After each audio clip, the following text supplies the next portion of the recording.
Welcome to guys nursing WiFi educators. और ये special जो यूट्यूब प्रोग्राम है वो हम लेके आए हैं हमारे जो नर्सिंग वाईफाई एजुकेटर्स के स्टूडेंट हैं उनके लिए, जिसमें हम क्या करेंगे, डेली जो हम टेस्ट ले रहे हैं, डेली प्रैक्टिस जो टेस्ट लेते हैं हमारे ऐप के अंदर जो कि फ्री ऑफ कॉस्ट अवेलेबल है, उन सबको हम यूट्यूब पर क्या कराएंगे, सोल्व कराएंगे। इसमें बेसिकली आपके वो क्वेश्चंस होंगे जो प्रीवियसली एग्जाम से रिलेटेड होंगे और आपका जो इंक्रीज है स्टडी बूस्टर प्लान के रूप में क्या करेंगे, काम करेंगे। आपने आज पढ़ा है, आज आपने इसको सोल्व किया और रात में आपको कोई डाउट होता है तो आपको यूट्यूब क्लासेस पे इसका डाउट सॉल्यूशंस मिल रहे हैं। ठीक है, तो इसके बारे में बात करेंगे। चलेगा, पहला क्वेश्चन सबसे पहले यहाँ से स्टार्ट करते हैं। फर्स्ट क्वेश्चन की बात करते हैं। हमारे पास आपको नजर आ रहा हो क्वेश्चन। अगर क्वेश्चन की बात करें यहाँ पर फर्स्ट वन जो क्वेश्चन है हमारे पास, पहला क्वेश्चन हमारे पास यहाँ पर है, जो देखो बेसिकली हम क्या बात कर रहे हैं, ये हमारे कहाँ से रिलेटेड है। ऐसा नहीं कि यहाँ पे सिंपल क्वेश्चन या हार्ड क्वेश्चन सोल्व किए जा रहे हैं। क्वेश्चन जो है डीपीएस डेली प्रैक्टिस टेस्ट जो है वहां पर जो प्रैक्टिस की जा रही है वो क्वेश्चन हमने यहाँ पर मेनली डायरेक्टली लिए। चलेगा, तो हमारा जो फर्स्ट टॉपिक था वो था ग्रोथ एंड डेवलपमेंट के बारे में, तो उसी से रिगार्डिंग कुछ क्वेश्चन है। पहला क्वेश्चन है यहाँ पर, most common cause of death newborn. यहाँ पर नॉर्सेट में भी पूछा गया ये क्वेश्चन, नॉर्सेट 2021 के अंदर भी पूछा गया पीडियाट्रिक्स से कि मोस्ट कॉमन जो कोज होता है न्यूबॉर्न डेथ का वो क्या होता है। पहला आंसर है यहाँ पर, पहला ऑप्शन से हमारे पास प्री मैच्योरिटी, ए प्री मैच्योरिटी है। बी की बात करें, बी हमारे पास क्या लो बर्थ वेट है। सी हमारे पास करें रेस्पिरेटरी डिस्ट्रेस सिंड्रोम लिखा हुआ है, लास्ट 4 लिखा हुआ है न्यूनेटल सेप्सिस। तो कौन सा ऐसा कोज होगा मोस्ट कॉमनली जो क्या होगा, न्यूबॉर्न डेथ का कोज होता है। तो बेसिकली हम आंसर करें तो प्री मैच्योरिटी को क्या बोलते हैं यहाँ पर, most common cause of newborn death. क्यों बोला जाता है भाई, देखो अगर प्री मैच्योर बेबी होगा, प्री मैच्योरिटी की बात करें, प्री मैच्योरिटी का मतलब है preterm child, preterm baby. Preterm baby क्यों होते हैं, तो मोस्ट कॉमन जो कोज इसका प्रीटर्म बेबी होने का, मोस्ट कॉमन कोज वो होता है मैटरनल स्मोकिंग। मैटरनल स्मोकिंग, जो मदर क्रोनिक स्मोकिंग कर रही है ड्यूरिंग प्रेगनेंसी, उनमें देखा जाता है कि जो बेबी होते हैं वो लगभग 3 वीक्स पहले डिलीवर होते हैं। कितने वीक्स पहले, 3 वीक्स पहले। हम बोले कि नॉर्मल जो गेस्टेशनल पीरियड होता है वो कितना होता है, 37 टू 42 वीक्स। ठीक है, तो लगभग 3 सप्ताह पहले, लगभग हम बात करें 35-34 के अंदर ही बेबी क्या हो जाते हैं, डिलीवर हो जाते हैं। जब प्रीटर्म बेबीज होगा तो उसके अंदर कॉम्प्लिकेशन क्या क्या होंगे, कॉम्प्लिकेशन की बात करें तो उसके अंदर आरडीएस हो सकता है, रेस्पिरेटरी डिस्ट्रेस सिंड्रोम होगा। ठीक है, लो बर्थ वेट होगा, बेबी कैसा होगा, लो बर्थ वेट होगा। नेक्स्ट प्रॉब्लम की बात करें कि बेबी के अंदर बर्थ एक्सपेक्सिया हो सकता है, उसका रेस्पिरेशन ड्यूरिंग क्या हो सकता है, बर्थ रुक सकता है। नेक्स्ट बात करें और क्या हो सकता है, तो न्यूनेटल सेप्सिस हो सकता है। तो प्री मैच्योरिटी क्या करता है, इन सबको क्या करता है, कवर करता है। इसलिए मोस्ट कॉमन जो कोज बोला गया न्यूबॉर्न डेथ का, वो किसे बोला गया, प्री मैच्योरिटी को बोला गया कि prematurity is the most common cause of newborn death.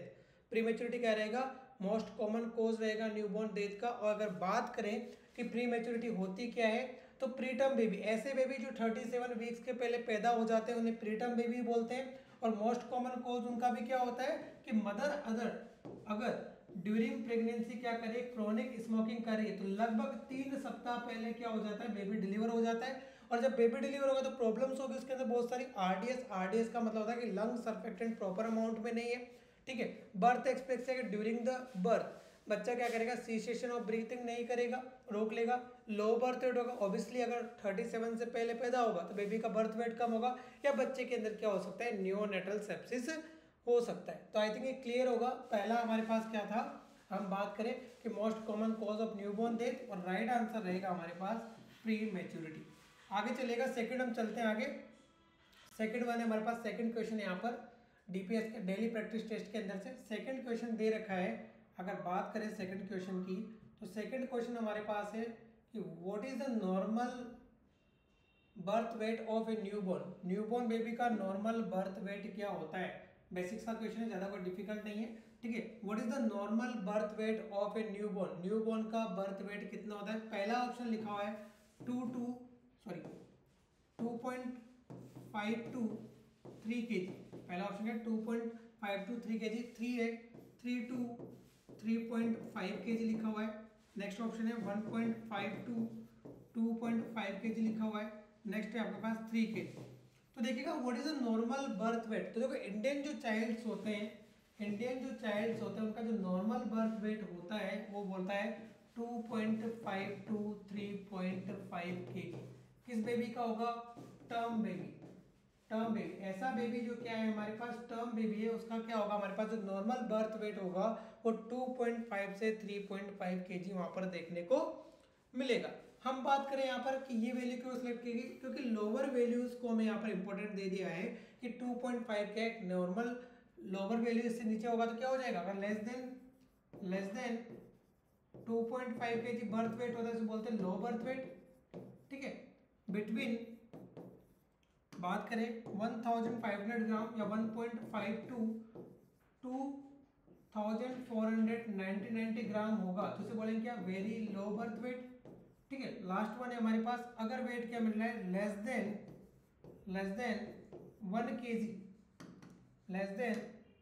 1 kg, इतना लेस देन, सॉरी हाँ, लो बर्थ वेट हो गया हमारे पास। थोड़ा सा मिस्टेक कर दिया हमने यहाँ पे, थोड़ा सा सही करते हैं इसको। लो बर्थ वेट किसे बोलते हैं हम, देखिएगा लो बर्थ वेट की बात करें, लो बर्थ वेट बोलेंगे 1500 ग्राम टू 2490 ग्राम का जो बेबी होगा वो तो होगा लो बर्थ वेट। फिर वेरी लो बर्थ वेट वो कितना होगा, अगर हम बात करें very low birth weight baby किसे बोलते हैं तो हम बोलेंगे यहाँ पर कि हमारे पास अगर बेबी के 1000 ग्राम से ज्यादा है और 1490 ग्राम से कम है तो हो जाएगा हमारे पास very low birth weight. Extreme low birth weight 2018 Bhopal AIIMS के अंदर पूछा था कि एक्सट्रीम लो बर्थ वेट का वेट कितना होता है, तो लेस देन 1000 ग्राम। क्लियर हो रही चीजें। तो नॉर्मल बर्थ वेट जो कंसिडर किया गया यहाँ पर ऑप्शन ए करेक्ट रहेगा। 2.5 to 3 kg हमारे पास क्या है, नॉर्मल हेल्दी न्यूबॉर्न का क्या है यहाँ पर बर्थ वेट है। नॉर्मल हेल्दी न्यूबॉर्न का बर्थ वेट है। अगर बर्थ वेट कम होगा तो उसे लो बर्थ वेट भी बोलेंगे, और बर्थ वेट ज्यादा होगा अगर मोर देन 4 kg हो जाए, मोर देन 4 kg तो मैक्रोसोमिक चाइल्ड बोलते हैं। मैक्रोसोमिक चाइल्ड जो कि किसका कैरेक्टरिस्टिक्स है, GDM mother baby, gestational diabetes mellitus baby का क्या है यहाँ पर एक कैरेक्टरिस्टिक्स है मैक्रोसोमिया, जो किस वजह से पेडरसन हाइपोथेसिस के अकॉर्डिंग इंसुलिन की वजह से फैट डिपोजिशन ज्यादा होता है, इसलिए बेबी का बर्थ वेट भी क्या होता है, ज्यादा होता है। आगे चलेगा इसी DPT daily practice test series के अंदर। नेक्स्ट क्वेश्चन की बात करें, next question what is the age group, toddler age group किसे कंसिडर करते हैं, 1 to 3 ईयर्स, नेक्स्ट लिखा हुआ है 6 to 12 ईयर्स, नेक्स्ट है 0 to 1 ईयर्स या 3 to 6 ईयर्स। तो हम देख लेते हैं कि कौन कौन से एज ग्रुप होते हैं। अगर बात करें नियोनेट, सबसे पहले हमारे पास है नियोनेट दो तरीके के होते हैं, पहला है अर्ली नियोनेट की बात करें 0 to 7 डेज का होता है। ठीक है, लेट नियोनेट की बात करें तो लेट नियोनेट कितना होता है हमारे पास, 8 to 28 डेज होता है। ये तो बात हो गई किसकी, नियोनेटल पीरियड। इसके बाद आता है इन्फेंसी, इसके बाद क्या आता है इन्फेंसी, इन्फेंट एज ग्रुप कितना होता है 29 to 1 ईयर एज का जो बेबी होगा उसे बोलेंगे इन्फेंट। फिर आता है टोडलर 1 to 3 ईयर्स जो चाइल्ड होगा वो क्या होगा, टोडलर। फिर बात करें नेक्स्ट क्या आएगा, नेक्स्ट आ गया यहाँ पर प्री स्कूल जाने से पहले वाला एज ग्रुप 3 to 6 ईयर्स, ये हो गया प्री स्कूल। फिर आता है स्कूल एज, और स्कूल एज की बात करें दो होगा, बॉयज एंड गर्ल्स। बॉयज के लिए जो कंसीडर करते हैं स्कूल एज ग्रुप वो कितना कंसीडर करते हैं 6 to 12, और जो गर्ल चाइल्ड होगा उसके लिए काउंट करते हैं यहाँ पर 6 to 10 ईयर्स। तो इस प्रकार से क्या होता है हमारे पास एज ग्रुप होते हैं किसके रिगार्डिंग, हमारे पास ग्रोथ एंड डेवलपमेंट में स्टेजेस होती है, जो ये कौन सी हमारे पास पोस्ट नेटल स्टेजेस हैं। आगे चलेगा, ये भी टॉपिक हमने कवर किया था नोट्स के अंदर। चलेगा आगे बात करते हैं। नेक्स्ट क्वेश्चन है आपके पास,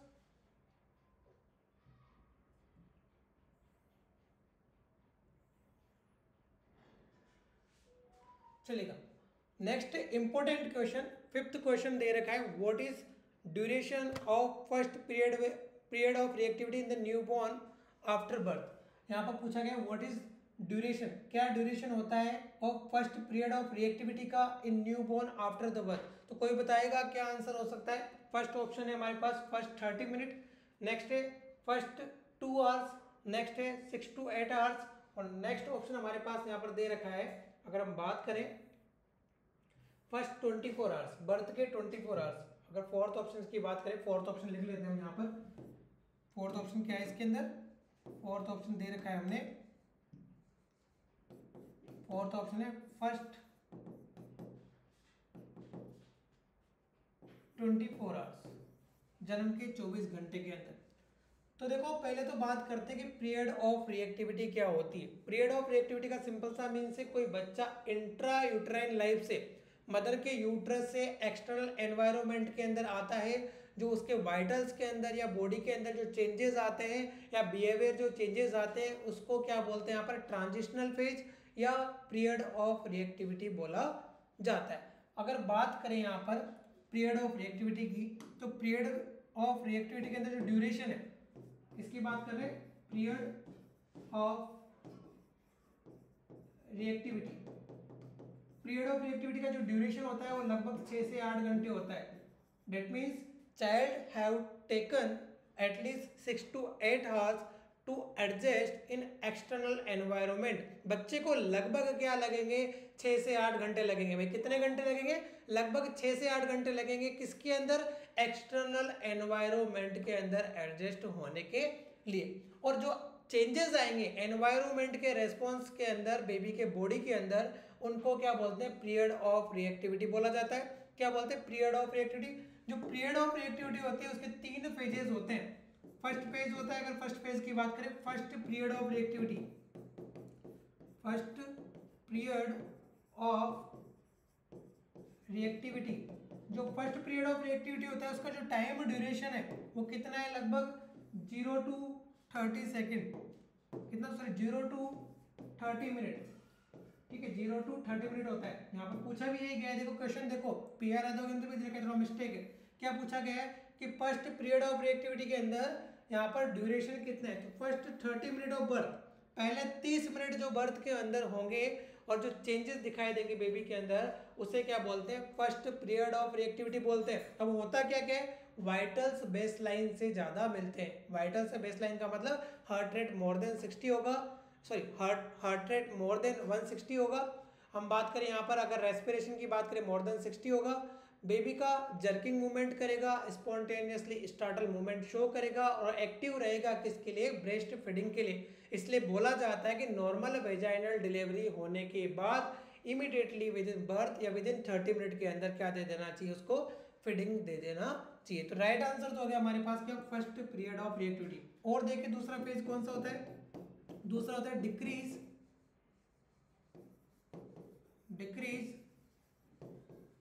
रेस्पॉन्सिवनेस। जो डिक्रीज रेस्पॉन्सिवनेस है वो 30 मिनट के बाद स्टार्ट होगा, ठीक है, 30 मिनट के बाद, और कितने टाइम तक चलेगा, 19 मिनट तक चलेगा। सॉरी कितने टाइम तक चलेगा, यहाँ पर अगर रेस्पॉन्सिवनेस की बात करें 30 मिनट, आफ्टर 30 मिनट रहेगा ये, 30 मिनट के बाद स्टार्ट होगा दूसरा फेज जिसका नाम है डिक्रीज रेस्पॉन्सिवनेस आफ्टर 30 मिनट। कब स्टार्ट होगा, आफ्टर 30 मिनट, और कब तक चलेगा, लगभग 2 घंटे तक, 2 आवर्स ऑफ बर्थ। तो टोटल ड्यूरेशन कितना हो गया इसका, कितना समय रहा है, लगभग 1.5 घंटा। तो 1.5 घंटे को क्या बोल देंगे, 19 मिनट। तो ड्यूरेशन कितना होता है इसका, 19 मिनट का ड्यूरेशन होता है। डिक्रीज रेस्पॉन्सिवनेस पीरियड जो होता है 19 मिनट का लिए रहेगा। अब डिक्रीज रेस्पॉन्सिवनेस में क्या होंगे, जितने भी वाइटल्स जो बेबी के बड़े हुए थे वो वापस से रिवर्ट बैक होंगे और नॉर्मल कंडीशन के अंदर आ जाएंगे। बेबी फीडिंग के बाद कहाँ चला जाएगा, डीप स्लीपिंग में चला जाएगा। आपसे पूछा जाए क्वेश्चन, हो सकता है क्वेश्चन ऐसा है कि what is the expected behaviour of new born after the 30 minutes of birth. Birth के लगभग 30 मिनट के बाद या 2 घंटे तक बेबी का जो बिहेवियर है उस किस प्रकार का रहेगा, तो आप बोलोगे बेबी कहाँ रहेगा, डीप स्लीपिंग में रहेगा। Child in the sleeping state, बच्चा कहाँ रहेगा, सोती हुई अवस्था के अंदर या लेटी हुई अवस्था के अंदर वो रहेगा। नेक्स्ट बात करें यहाँ पर थर्ड, तीसरे की बात करें, तीसरा कौन सा होता है, उसको बोलते हैं second period of reactivity. Last तीसरा पेज होता है पीरियड ऑफ रिएक्टिविटी का, second period of reactivity, second period of reactivity जो लगभग 10 मिनट से लेकर 1 आवर्स का ड्यूरेशन होता है। जब भी बच्चा दोबारा उठेगा, 2 घंटे तो फिक्स है डिक्रीज रेस्पॉन्सिवनेस के, अब 6 से 8 घंटे में जब भी बच्चा वापस से रिवोक होगा या वापस से उठेगा, ठीक है, उठने के बाद फिर से उसके बॉडी के अंदर एनवायरमेंट के अकॉर्डिंग क्या आएंगे, चेंजेस आएंगे और वाइटल्स क्या मिलेंगे, नॉर्मल बेसलाइन से ज़्यादा मिलेंगे। ड्यूरेशन कितने टाइम के लिए मिलेगा, तो लगभग 10 मिनट से 1 घंटे के लिए देखने को मिलेगा, उसे बोलते हैं second period of reactivity. More important question कि फर्स्ट पीरियड ऑफ रिएक्टिविटी जो होता है, इसके अंदर तो बच्चा क्या करता है, यूरिन पास आउट करता है। पूछा जाए कि यूरिन पास आउट कब कर देता है नॉर्मली, किस पीरियड ऑफ रिएक्टिविटी के अंदर, तो फर्स्ट पीरियड ऑफ रिएक्टिविटी के अंदर। और जो सेकंड पीरियड ऑफ रिएक्टिविटी होता है उसमें बच्चा स्टूल पास आउट करता है। क्या करता है, स्टूल पास आउट करता है। Normal urine stool pass out करने का जो ड्यूरेशन है वो कितना है, 24 आवर्स की। कोई भी हेल्दी चाइल्ड होगा तो 24 घंटे के अंदर क्या कर देगा, यूरिन और स्टूल को क्या कर देगा, पास आउट कर देगा। आगे चलेगा, आगे बात करते हैं हम यहाँ पर नेक्स्ट क्वेश्चन की।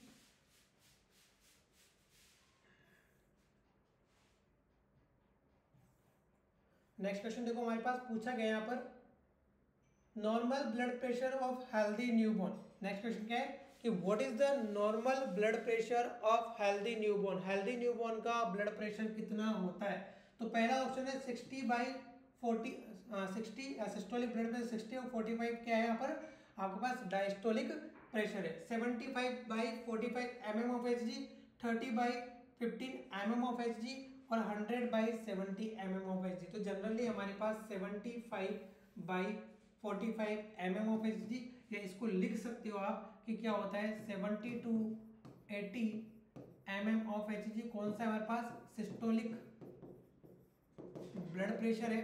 जबकि बात करें डायस्टोलिक की तो हमारे पास generally 40 to 50 mm of Hg क्या होता है, डायस्टोलिक ब्लड प्रेशर होता है। ये भी क्वेश्चन कई बार एग्जाम में पूछ लिए जाते हैं नॉर्मल वाइटल साइन से रिगार्डिंग। और बात करें नॉर्मल वाइटल साइन की, बात कर लेते हैं यहाँ पर वाइटल साइन तो फिर चला नॉर्मल वाइटल साइंस, ये भी एक प्रकार का वाइटल साइन के अंदर है। तो नॉर्मल वाइटल साइन की बात करें तो पहला हमारे पास हो गया कि किस प्रकार से न्यूबॉर्न बेबीज के अंदर वाइटल्स लिए जाते हैं। तो जो सीक्वेंस होता है उसको बोलते हैं आरपीटी, ठीक है, आरपीटी का सबसे पहले चेक करेंगे रेस्पिरेशन, रेस्पिरेशन चेक करेंगे और रेस्पिरेशन कितना होता है 30 to 60 ब्रीथ पर मिनट होता है, ठीक है, 30 to 60 ब्रीथ पर मिनट होता है।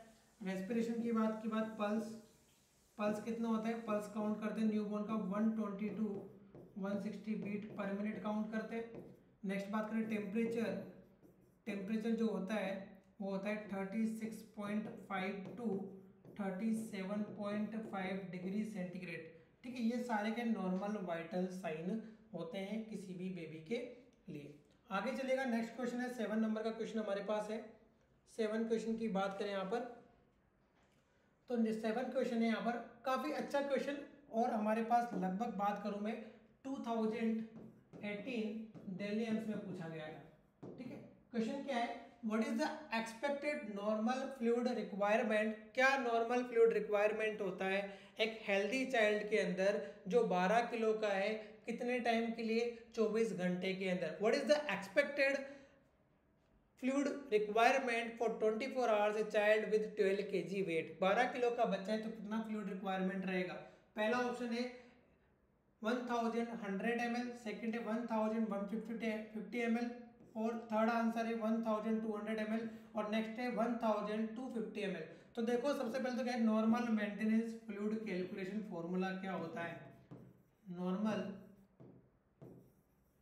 Fluid calculation. तो हॉलीडे मेथड यूज करते हैं यहाँ पर, हॉलीडे मेथड।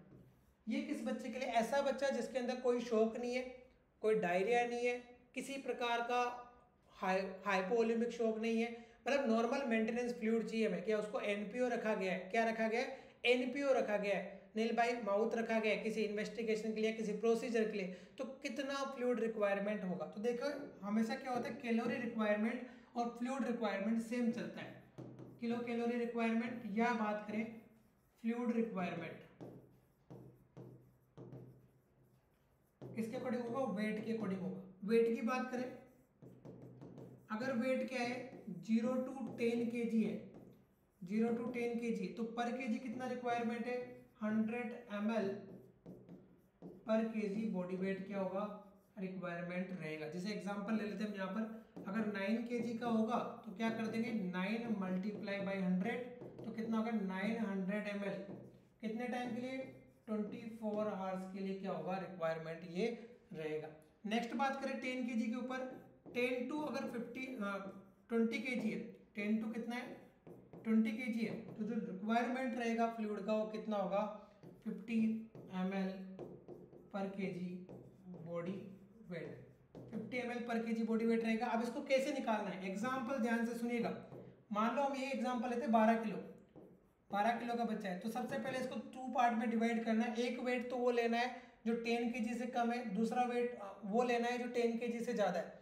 10 kg से जो कम होगा उसको 100 से मल्टीप्लाई करना है, और 10 kg से ज़्यादा जो होगा उसको 50 से मल्टीप्लाई करना है। तो डिवाइड कर सकते हैं, 10 प्लस 2 kg हो गया, इस 10 को तो किससे फर्स्ट 100 से मल्टीप्लाई किया, जो 2 kg बचा उसको 50 से मल्टीप्लाई किया, तो कितना हो गया हमारे पास 1000 प्लस 100, तो कितना रिक्वायरमेंट होगा, लगभग 1100 ml क्या होगा 24 आवर्स के अंदर क्या होगा रिक्वायरमेंट होगा। तो ऑप्शन ए क्या हो गया हमारा यहाँ पर करेक्ट हो गया, कि जो 12 किलो का बच्चा है, जो 12 किलो का बच्चा है उसके लिए जो फ्लूइड रिक्वायरमेंट है वो कितना हो गया 1100 ml क्या होगा 24 आवर्स के अंदर रिक्वायरमेंट होगा। आगे देखिए फॉर्मूला में और क्या आता है, अगर मोर देन हमारे पास क्या मिल रहा है 2 kg से ज़्यादा मिल रहा है, ठीक है, मोर देन हमारे पास क्या मिल रहा है 20 kg से ज़्यादा मिल रहा है, more than 20 kg, special line देखिएगा, मोर देन 20 kg है, जो भी ऊपर का वेट होगा 20 kg से ज़्यादा उसको किससे मल्टीप्लाई करेंगे 20 ml पर केजी बॉडी वेट से क्या करेंगे मल्टीप्लाई करेंगे। जस्ट लाइक एग्जांपल कि मान लो 22 kg है, तो वही फॉर्मूला यूज करो, कितना 10 प्लस 2, फर्स्ट 10 को 100 से मल्टीप्लाई करना है, दूसरे 10 को 50 से मल्टीप्लाई करना है, और लास्ट में जो बचेगा 2 उसको 20 से मल्टीप्लाई करना है। तो 1000 ml प्लस 500 ml प्लस 20 को कितना हो गया हमारे पास 40 ml, तो लगभग कितना हो गया 1540 ml, 1540 ml क्या होगा 24 आवर्स में फ्लूइड रिक्वायरमेंट होगा। तो आई थिंक आपका अब नॉर्मल मेंटेनेंस फ्लूइड रिक्वायरमेंट का जो क्वेश्चन है वो बिल्कुल भी गलत नहीं होगा। कोई भी डाउट है तब भी आप वापस से एक बार क्लियर कर लेते हैं। 0 to 10 100 से मल्टीप्लाई करना है पर केजी, 10 से 20 50 से मल्टीप्लाई करना है, और मोर देन 20 kg रहेगा तो उस वेट को 20 से क्या करना है मल्टीप्लाई करना है, या हमें फ्लूइड रिक्वायरमेंट के लिए। जैसे कि 22 kg है तो पहला 10 किससे 100 से कर लिया, दूसरा 10 to 20 के बीच में है तो 50 से मल्टीप्लाई कर लिया, और 20 से ज़्यादा भी जितना भी वेट है उसको 20 से मल्टीप्लाई किया, तो कितना हो गया 1540 ml नॉर्मल फ्लूइड रिक्वायरमेंट हो गया एक हेल्दी पर्सन के लिए या हेल्दी बेबी के लिए। नेक्स्ट क्वेश्चन है सीधा सा, who is the father of Indian paediatrics, कौन इंडियन पीडियाट्रिक्स के फादर के नाम से जाना जाता है। ऑप्शन है हमारे पास, यहाँ पर ऑप्शंस की बात करें, ऑप्शन देखिएगा, पहला ऑप्शन है यहाँ पर Jivaka and Kashyapa. First option क्या था, Jivaka and Kashyapa. Who is the father of Indian paediatrics की बात करें, who is the father of paediatrics, paediatrics का फादर किसे बोला गया, ये क्वेश्चन है हमारे पास। ठीक है, तो क्वेश्चन में हमारे पास पहला ऑप्शन जीविका एंड कश्यपा, बी है जॉर्ज कोले, सी है केसी चौधरी, और डी है अब्राहम जैकोबी। तो आपको पता है सभी को कि फादर ऑफ पीडियाट्रिक्स किसे बोलते हैं, अब्राहम जैकोबी को बोलते हैं। Abraham Jacobi is also known as the father of paediatrics. George Coelho, जो जॉर्ज कोले थे उन्हें क्या बोलते हैं, father of Indian paediatrics, father of Indian paediatrics, father of Indian paediatrics बोला जाता है। क्यों बोला जाता है, क्योंकि इन्होंने क्या बनाया था, बीजे हॉस्पिटल मुंबई, बीजे हॉस्पिटल का स्थापना की थी। बीजे हॉस्पिटल कहाँ पर? मुंबई में, जो क्या था, कंप्लीटली डेडिकेटेड था किसके लिए? पीडिया या बच्चों के लिए, चाइल्ड्स के लिए क्या था? कंप्लीटली डेडिकेटेड था। बीजे हॉस्पिटल मुंबई। तो जॉर्ज कॉलेज जो थे उनको फादर ऑफ इंडियन पीडियाट्रिक्स बोलेंगे, अब्राहम जैकोबी को फादर ऑफ पीडियाट्रिक्स बोलेंगे, और जीविका और जो कश्यप है इनको क्यों छोड़ेंगे भाई? इनको भी कुछ ना कुछ तो बोलेंगे, जब सबको बोल रहे हैं तो इनको भी कुछ बोल देते हैं। तो इनको क्या बोलेंगे? इनको बोला जाएगा फर्स्ट इंडियन पीडियाट्रिशियन। पहले ऐसे डॉक्टर जो किसके डॉक्टर थे? बच्चों के डॉक्टर थे। First Indian paediatrician, first Indian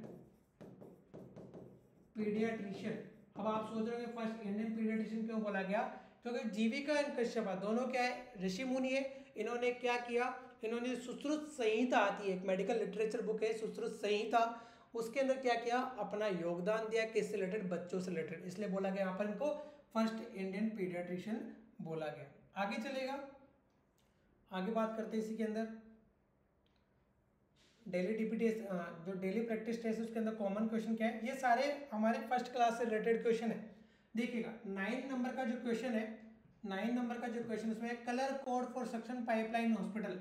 तो हम बात कर रहे थे colour code of the lines, colour code of hospital lines, colour code of hospital lines. सबसे पहले बात कर लेते हैं सक्शन लाइन की। येलो कलर का जो लाइन होता है, राइट आंसर भी क्या होगा? येलो। येलो कलर का जो लाइन होता है वो नेगेटिव प्रेशर के साथ होता है। और क्या होता है यहाँ पर? Suction line. किस प्रकार का? Suction line. सक्शन के लिए जो यूज होगा येलो कलर का ही लाइन होता है और येलो कलर का ही उसका पोर्ट होता है। ठीक है, नेक्स्ट यहाँ पर बात करें, ठीक है, नेक्स्ट हमारे पास है यहाँ पर ब्लैक कलर। ब्लैक कलर किसके लिए यूज करते हैं? Medical air. जो पुराने वेंटिलेटर आते थे, या बात करें बबल सीपेप जो आता है उसके लिए FiO2, ठीक है, FiO2 बनाना या फ्रिक्शन ऑफ O2 बनाने के लिए क्या करते हैं? मेडिकल एयर का यूज करते हैं। तो किस लाइन का यूज करेंगे? ब्लैक का। नेक्स्ट है व्हाइट। व्हाइट की बात करें तो व्हाइट कौन सा होता है? Oxygen line. ऑक्सीजन लाइन जिससे क्या होगा? ऑक्सीजन डिलीवरी होगा। और नेक्स्ट होता है ब्लू। ब्लू की बात करें, ब्लू में होता है नाइट्रोजन। नाइट्रोजन जो कि एनेस्थेसिया के अंदर भी काम आता है, एनेस्थेसिया मशीन के अंदर भी क्या होता है? काम आता है। तो ये कुछ कलर कोड थे जो यहाँ पर यूज किए जाते हैं किसके लिए? हॉस्पिटल पाइपलाइन के लिए। ठीक है, आगे चलेगा, आगे बात करें यहाँ पर नेक्स्ट क्वेश्चन के अंदर। नेक्स्ट क्वेश्चन क्या है हमारे पास? Which is following most common side of taking the temperature.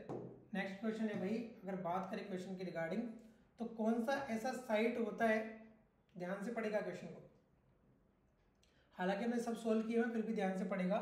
Question है हमारे पास कि which of following most common site of taking temperature in newborn. Newborn babies के अंदर मोस्ट कॉमन कौन सी साइट होती है जहां से टेम्परेचर लिया जाता है?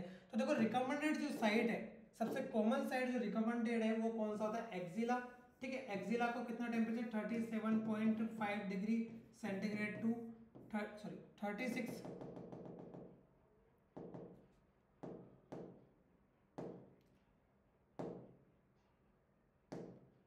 36.5 टू 37.5 डिग्री सेंटीग्रेड होता है। क्या? एक्सिला से टेम्परेचर मोस्ट कॉमन साइट है, मोस्ट कॉमन साइट। नेक्स्ट आता है मोस्ट रिलायबल साइट। तो रेक्टल जो होता है, रेक्टल वो मोस्ट रिलायबल होता है, मोस्ट रिलायबल, जिससे क्या आएगा? Core body temperature. Core body temperature ले सकते हैं, पूछा जाए किस रूट से लेंगे? रेक्टल। बट ये कॉन्ट्रा इंडिकेटेड भी है, बच्चों के अंदर पूछा जाए तो कॉन्ट्रा इंडिकेटेड कौन सा होता है? तो रेक्टल ही कॉन्ट्रा इंडिकेटेड है। ओरल भी क्या होता है? कॉन्ट्रा इंडिकेटेड है। टेम्पोरल क्या होता है? टेम्पोरल हमारे पास non invasive, non invasive. Temporal क्या है? Non invasive reliable temperature taking site. Non invasive reliable temperature taking site कहने का मतलब है कि कोर बॉडी टेम्परेचर कहाँ से ले सकते हैं? टेम्पोरल से भी ले सकते हैं। रिलायबल का मतलब विश्वसनीय जो टेम्परेचर आएगा, बट कौन सा साइट है? Non invasive. नॉन इन्वेसिव का मतलब है जहां पर बेबी को कोई भी हार्म नहीं होगा। रेक्टल लेंगे, इन्वेसिव मेथड है, हो सकता है ब्लीडिंग हो जाए, वेगस नर्व स्टिमुलेशन होगा, ब्रेडिकार्डिया हो जाए। तो मोस्ट रिलायबल नॉन इन्वेसिव जो साइट रहेगा हमारे पास वो कौन सा रहेगा? टेम्पोरल। तो टेम्परेचर के अकॉर्डिंग भी जिस प्रकार से क्वेश्चन पूछा जाए उसी के अकॉर्डिंग क्या करना है, हमें आंसर करना है। नेक्स्ट चलेगा, नेक्स्ट बात कर लेते हैं।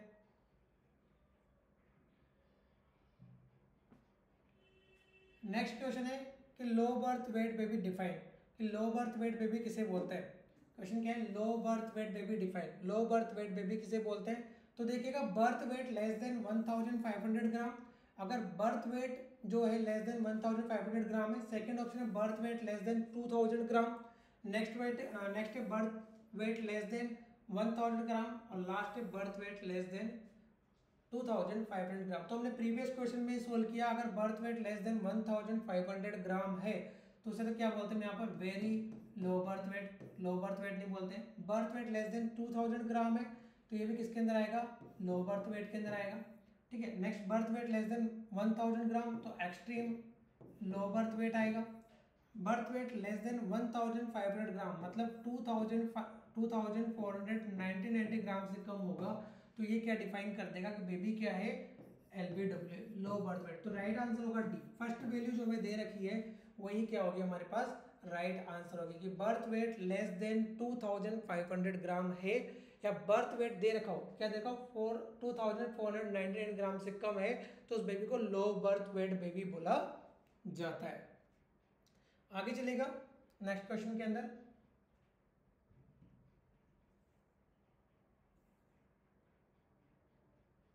नेक्स्ट क्वेश्चन है हमारे पास,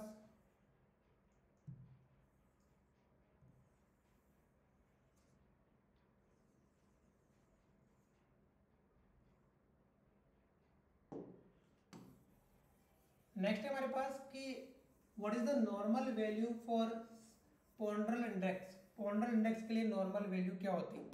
नेक्स्ट क्वेश्चन क्या है देखिएगा, what is the normal value for ponderal index for symmetrical intra uterine growth retardation. Question किसका है, इंट्रा यूट्राइन ग्रोथ रिटार्डेशन। पहली बात तो कि इंट्रा यूट्राइन ग्रोथ रिटार्डेशन का जो मोस्ट कॉमन कोज होता है वो होता है maternal alcohol abuse. Maternal alcohol abuse क्या करता है, feto placental insufficiency, feto placental insufficiency क्या कॉज करता है, फीटो प्लेजेंटल इनसफिशिएंसी। इस वजह से प्रॉपर अमाउंट में न्यूट्रिएंट बेबी तक नहीं पहुंच पाते हैं और बेबी को क्या हो जाता है, intra uterine growth retardation. Simple सी बात है, उसके जो गेस्टेशनल वीक है उसके अकॉर्डिंग बेबी क्या होता है, स्मॉल इन साइज और उसका बॉडी का वेट भी क्या होता है, कम होता है। अब यहाँ पर पूछा गया है, देखो पोंड्रल इंडेक्स क्या काम आता है, जो पोंड्रल इंडेक्स है फॉर्मूला देखो पहले, पोंड्रल इंडेक्स का फॉर्मूला क्या आता है, पोंड्रल इंडेक्स जो यूज होता है वो किसके लिए यूज होता है, सिमेट्रिकल IUGR असेसमेंट के लिए यूज होता है। फॉर्मूला क्या है कि वेट किसके अंदर होगा बेबी का, ग्राम के अंदर होगा, जो हाइट होगा वो सेंटीमीटर क्यूब के अंदर होगा और मल्टीप्लाई बाई क्या करेंगे, 100 से मल्टीप्लाई करेंगे। यहाँ पर क्या करेंगे, 100 से मल्टीप्लाई करेंगे। ऑप्शन दे रखे कि नॉर्मल वैल्यू क्या होती है, 2 to 2.5, 2 to 2.5 होती है, लेस देन 2 होती है, मोर देन 2 होती है। तो देखो अकॉर्डिंग टू पोंड्रल इंडेक्स हम क्या असेसमेंट करना है, सिमेट्रिकल IUGR। तो सिमेट्रिकल IUGR के लिए जो वैल्यू होती है, सिमेट्रिकल IUGR, सिमेट्रिकल IUGR क्या होता है, ऐसा इंट्रा यूट्राइन ग्रोथ रिटार्डेशन जिसके अंदर हेड और rest of body organ small size हो, बेबी का वेट भी कम हो, हाइट भी कम हो, उसे सिमेट्रिकल IUGR बोलते हैं।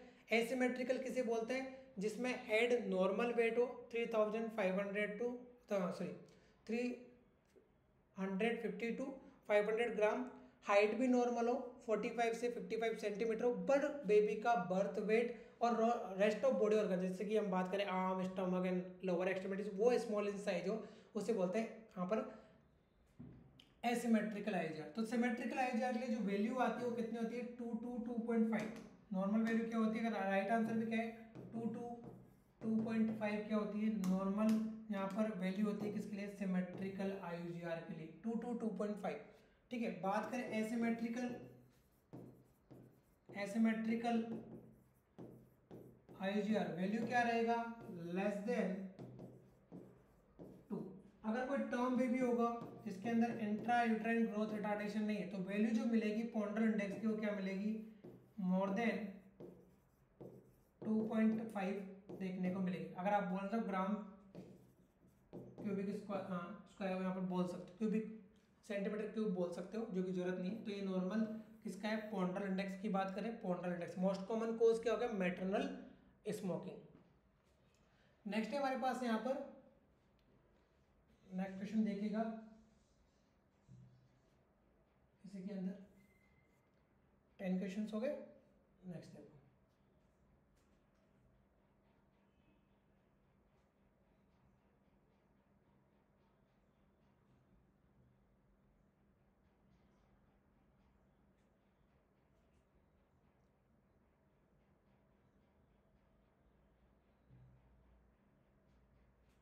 आई थिंक नेक्स्ट देखो डायरेक्ट आ गए हम।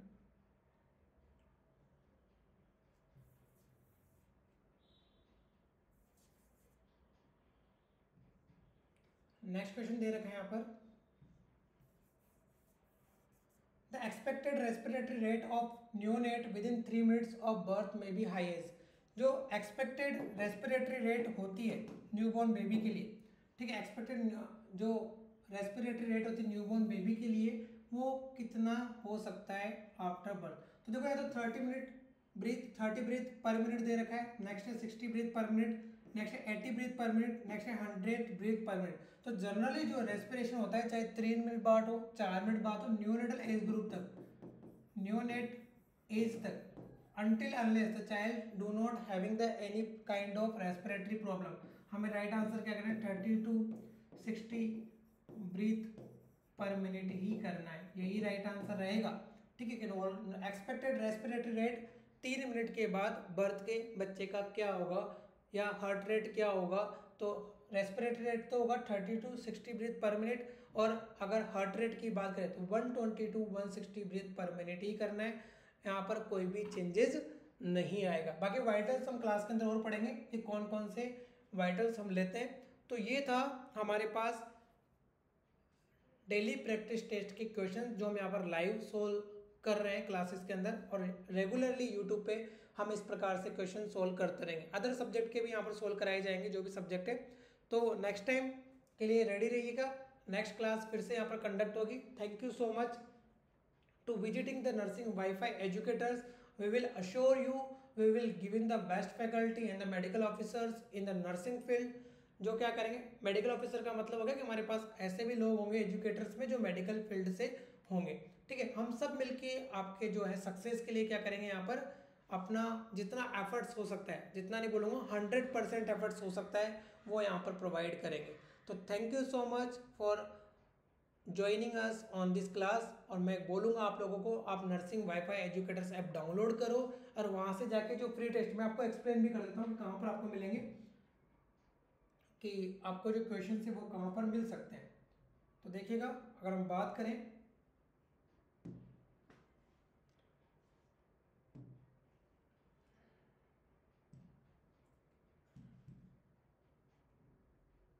ये हमारा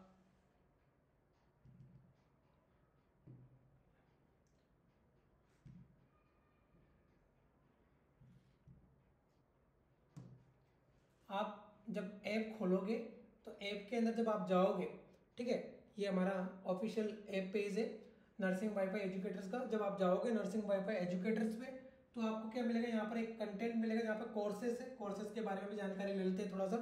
कोर्सेज में आप जाओगे तो आपको यहाँ पर 22 कोर्स है, अलग अलग टाइप के कोर्सेज है। अभी रिसेंटली जो बैच चल रहा है डेमो रजिस्ट्रेशन 1 RS के अंदर है, और हमारे पास यहाँ पर जो बैच है first the life saver batch of nursing available है, जिसका प्राइस 4499 के अंदर, ठीक है, ये मिलेगा आपको साथ में। इसके साथ साथ आपको क्या मिलेगी, different kind of test series मिलेगी, RRB हो गया, SNO टेस्ट सीरीज हो गया, RRB ऑफ जो रेलवे एग्जाम है उसके अकॉर्डिंग मिलेगा। यहाँ पर जो प्रीलिम्स और मेंस का जो टेस्ट सीरीज रहेगा वो भी आपको फ्री देखने को मिलेगा, फ्री मिलेगा नॉर्थ साइड के अंदर, अगर आप क्या करते हो बैच ज्वाइन करते हो।